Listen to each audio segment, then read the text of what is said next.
Hello everyone. In this series we're diving deep into the world of IGCSE and O-level economics. To keep our study structured and exam focused, I'll be using the second edition textbook by Susan Grant as our primary roadmap. I'm not just summarizing the text, I'm providing additional insight, breaking down the trickiest diagrams and giving you the real-world context for every topic to ensure you're ready for the exam.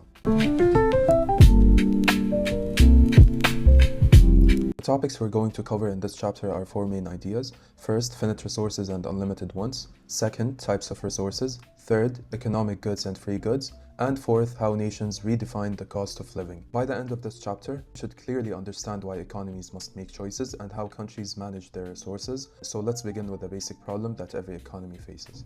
So the standard economic problem around the world is the gap between finite resources and unlimited ones. Finite resources and unlimited ones of people, in simple words, are the resources available on Earth, which is limited, but human desires for goods and services never stop growing. This global challenge is known as scarcity. Because of scarcity, countries must decide how to use their raw materials and resources in the most efficient way. Let me give you two simple examples. Let's say a government may have a limited budget. It must choose whether to spend that money on building hospitals or building highways. Since resources are limited, it cannot fully do both at the same time.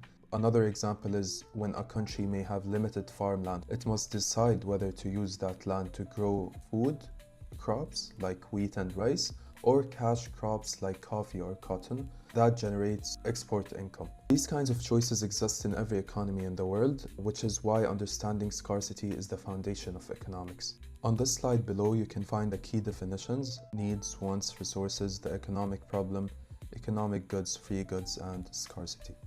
Before we dive deeper into economics, we first need to understand the difference between products and services.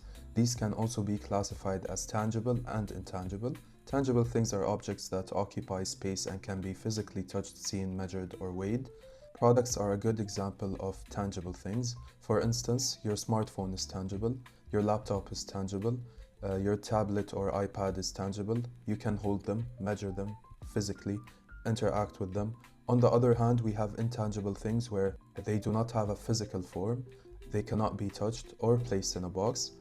Services are examples of intangible things. For example, when you go to a hair salon, you are paying for a service. When you wash your car at a car wash, you are paying for a service. You cannot physically hold a haircut or a car wash, but you experience the service being formed. Understanding this difference helps economists classify goods and services in the economy, and this wraps up the topic on tangible and intangible products and services on this slide. Now let's talk about needs and wants. Needs are everything a human requires in order to survive.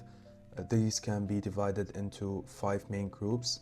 First, physiological needs. These can be classified as food, water, and the air you breathe. Second comes safety needs. Security, protection, and shelter, a home that you live in.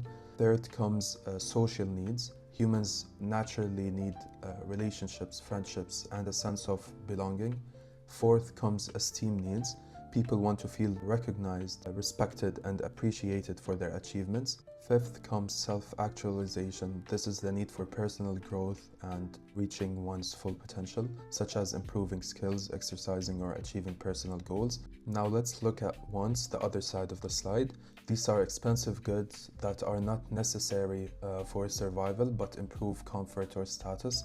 Examples include luxury cars, designer clothing, expensive watches, or private vacations. Second are recreational wants. These are goods or services used for entertainment and leisure, such as video games, sports equipment, theme parks, or streaming services. Third, cultural wants. These relate to traditions, art, education, and cultural activities. Examples include attending concerts, visiting museums, buying traditional clothing, or supporting cultural festivals. Fourth, trend-based wants. These are wants influenced by fashion, technology, and social media trends. For example, buying the latest smartphone model, popular sneakers, or trending gadgets. When we look at the 195 countries in the world today, we notice that the wealthier nations are often able to satisfy many of their citizens' wants. However, some countries still struggle to fully meet even their basic needs, which creates large differences in living standards around the world. Now let's talk about types of resources. Renewable resources are resources that can naturally regenerate or be replenished over time. Number 1 on the list is solar energy. Solar energy is the radiant light heat captured from the sun using technologies such as solar panels or solar thermal collectors. China is currently the global leader in solar energy, producing more than 80% of the world's solar equipment and reaching over 1000 gigawatts of installed solar capacity. To understand how powerful that is, 1000 gigawatts of power can supply electricity to hundreds of millions of homes. It is also equivalent to the output of hundreds of large nuclear reactors. Number 2 is wind energy. Wind energy captures the kinetic energy of moving air using wind turbines. China is also the global leader in wind energy with over 600 gigawatts of installed capacity. Number 3 is hydropower. Hydropower generates electricity using the force of falling or flowing water to spin turbines. China again leads the world in hydropower capacity and electricity generation. Number 4 is geothermal energy. Geothermal energy comes from the heat stored inside the Earth's core, which can be used to generate electricity or heat buildings. Number 5 is biomass energy. Biomass energy comes from organic materials such as plants, crops, forestry residues, and animal waste. The United States leads the world in biomass energy production. Number 6 is forests. Forests are natural assets that provide wood products, tourism, and environmental services such as carbon storage. China is the world's largest producer, consumer, and trader of forest products. Number 7 is plants and crops. These include crops like rice, wheat, and potatoes, as well as cash crops such as cotton or coffee. China is currently the world leader in overall agricultural production. Number 8 is animals. Animals are considered economic resources because they provide meat, labor, leather, wool, and dairy products. China and Brazil are among the leading countries in animal production. Now let's move to the second category, non-renewable resources. Non-renewable resources are resources that cannot be recreated after they are consumed, or they take millions of years to form. Once they are used, they are essentially gone. However, they often generate very high profits because they require less infrastructure to extract and sell. The first category is fossil fuels. Fossil fuels include coal, oil, and natural gas, which were formed from the remains of ancient plants and animals over millions of years. The United States is currently the world's leading producer of oil and natural gas. Second, we have nuclear fuels. These include materials such as uranium and plutonium used in nuclear reactors to generate electricity through nuclear fission. Russia's Rosatom is the global leader in the nuclear fuel cycle and nuclear reactor technology. Third, we have minerals and metals. These are natural resources extracted from the earth and used in manufacturing, construction, electronics, and technology. China is the world leader in overall mineral production, producing millions of tons of minerals annually. Both renewable and non-renewable resources can provide economic advantages. Renewable resources provide long-term sustainability, energy independence, and lower environmental impact. Non-renewable resources, on the other hand, have historically generated rapid economic growth and high export revenues, but they are also associated with price volatility and environmental challenges. Let's look at the real example of how countries build parts of their economies on natural resources. One major resource is forests. A forest is a complex ecological system where trees are the dominant form of life. The countries with the largest forest areas include Russia, Brazil, Canada, the United States, and China. Together, these 5 countries contain more than half of the world's forests. Forests provide many economic products. First, wood. Wood is used to manufacture furniture, wooden seating, construction materials, and flooring. Second, rubber. Rubber extracted from trees is used to manufacture car tires, industrial materials, and many everyday products. Third, fruits. Many fruits and agricultural regions produce fruits that are sold in local fruit markets and supermarkets around the world. Fourth, medical plants and trees.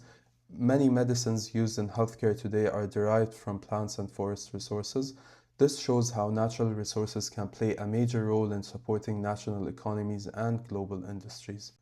Now let's look at a real-world example that clearly shows how the basic economic problem works in practice. Here we have Finland and Sweden, 2 countries in Northern Europe that are heavily covered in forests. These countries use high technology and sustainable logging methods to manage their forests. Their timber and paper industries are extremely advanced and play a major role in their economies, contributing a large portion of their exports and GDP. One important thing about these countries is that they practice sustainable forestry. This means that they replant more trees than they cut, ensuring that forests continue to regenerate for future generations. However, even though these countries appear very green on a map, their forests are still finite resources. This brings us to the first concept, the natural resources. Even though Finland and Sweden have large forests, the number of trees is not unlimited. Land and trees still have limits, which means these resources must be carefully managed. Next, we look at wants. These countries have many uses and demands for wood. For example, they want wood for high quality furniture production. They want wood for paper exports, which is a major international industry. And they want wood for biomass fuel, which helps heat homes during extremely cold winters. So the demand for wood is very high and constantly growing. Now let's look at the economic problem. Because the number of trees is limited, Finland and Sweden cannot satisfy all these demands at the same time. They must decide how much wood should go to the paper production, how much wood should go to the furniture manufacturing, how much wood should be used for energy and heating. This is a perfect example of the basic economic problem, and that leads us to the basic economic equation: finite resources plus unlimited wants equals scarcity. Scarcity forces society and governments to make choices about how to allocate resources efficiently. Now let's move to the next example. We are looking at rocks which are considered non-renewable resources. The images at top showing mining operations where valuable minerals are extracted from earth. Examples include gold mining, copper mining, iron mining, and aluminum mining. They are all considered economic goods. These minerals are extremely important because they serve as raw materials for many industries. Once these materials are mined, they are processed into finished products. For example, gold can be refined into gold bars or used in electronics and jewelry. Copper can be turned into copper wires, which are essential for electricity and telecommunications. Iron can be used to manufacture machines, vehicles, and construction materials. Aluminum is commonly used to produce cans, packaging material, and lightweight transportation components.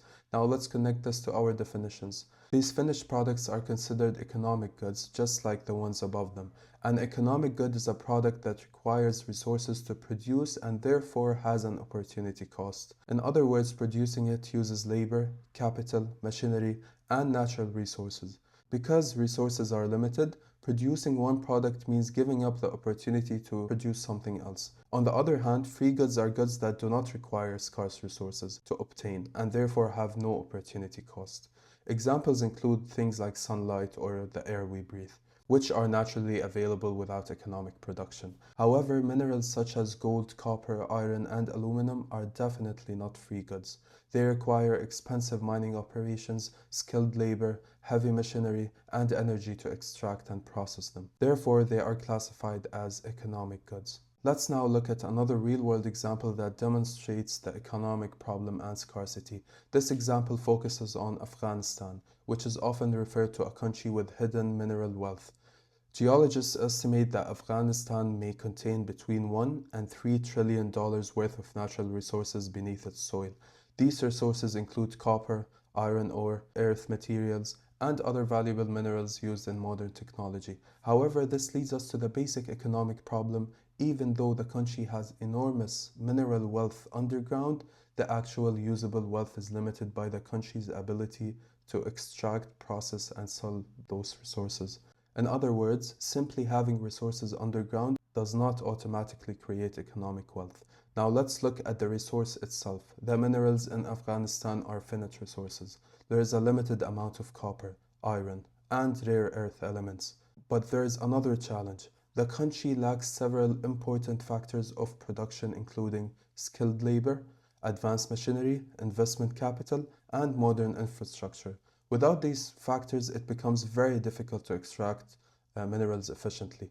Now let's talk about scarcity and choice. Because of scarcity, the government must make difficult decisions. For example, one option is to use these minerals to build modern infrastructure, such as roads, factories, and cities. This would help develop the country's economy. But another option is to export raw minerals to other countries in order to earn money. That money might then be used to buy essential goods like food, medicine, and healthcare services for the population. This creates a trade-off. Should resources be used for long-term economic development or for immediate basic needs. This decision clearly illustrates the basic economic equation once again. Finite resources plus unlimited wants and needs equals scarcity, and scarcity forces governments, businesses, and individuals to make important economic choices.